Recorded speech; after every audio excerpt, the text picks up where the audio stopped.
Bonjour à tous, bienvenue dans cette nouvelle vidéo de Mecha Godzilla. Donc on va parler de Mecha Godzilla de l'ère Heisei. Il faut savoir que la Toho avait fait revenir l'un des kaiju les plus emblématiques de Godzilla. Ils ont créé en tout cas Bioland en 1989. Ils ont fait revenir King Ghidorah en 1991. Et ils ont fait un mode Mecha King Ghidorah. Donc ils ont créé d'autres bestiaires, donc les Dorat, Godzillasaurus. Et en 1992, ils ont fait revenir Mothra et ils ont créé un tout nouveau, donc Batra. Donc là, dans le prochain, en 1993, ils ont décidé de faire revenir Mecha Godzilla. Donc là, là, il faut savoir que Mecha Godzilla 2, ce n'est pas la suite de l'ère Showa, surtout de 1975, ce n'est pas la suite. C'est Godzilla Time Mecha Godzilla. Là, l'armée japonaise récupère les restes de Mecha King Ghidorah et ils décident d'utiliser cette technologie du futur et la technologie du présent pour créer un cyborg extrêmement puissant, Mecha, donc Mecha Godzilla. Donc il viendra plus tard Super Mecha Godzilla avec le Garuda, ça je viendrai plus tard. Donc là, il était bien. Donc là, ils ont construit cette arme meurtrière. Là, il est différent parce que là, il y a des humains qui le contrôlent pour les mouvements, les rayons laser. Et il peut absorber les rayons atomiques et les renvoyer au kaiju qui lance les rayons atomiques. Donc il peut voler comme le précédent, mais avec des moteurs.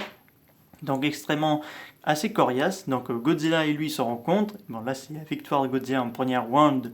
Et dans la seconde, là Mecha Godzilla va se fusionner avec Garuda, qui était au départ l'arme qui devait combattre Godzilla mais délaissée par ses défauts. Donc là il va se fusionner avec Garuda pour devenir un Super Mecha Godzilla qui deviendra encore puissant et qui a détecté le deuxième cerveau Godzilla et qui va le paralyser. Ce Mecha Godzilla est vraiment bien réussi. Un look plutôt bien réussi. Assez le design du Godzilla de l'ère SCI. Donc là c'est grand, petite tête, il pousse un peu des petits cris. Assez une espèce de destruction massive, assez bien coriace et tout ça, parce que Godzilla et Rodan, ils ont quand même assez bien bavé et bien souffert. Voilà.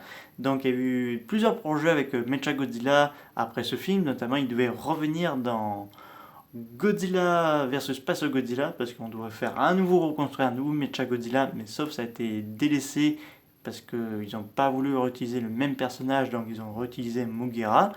Et ce Super Mecha Godzilla sera réutilisé dans la série de Godzilla dirigée par le studio Bandai pour les jouets, tout ça.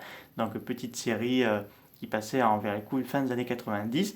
Cette version de Mecha Godzilla reviendra dans les comics, mais également dans les jeux vidéo, comme le Godzilla Sledge, euh, Godzilla, jeu de PS4 qui sortait en 2015, et dans bien d'autres encore.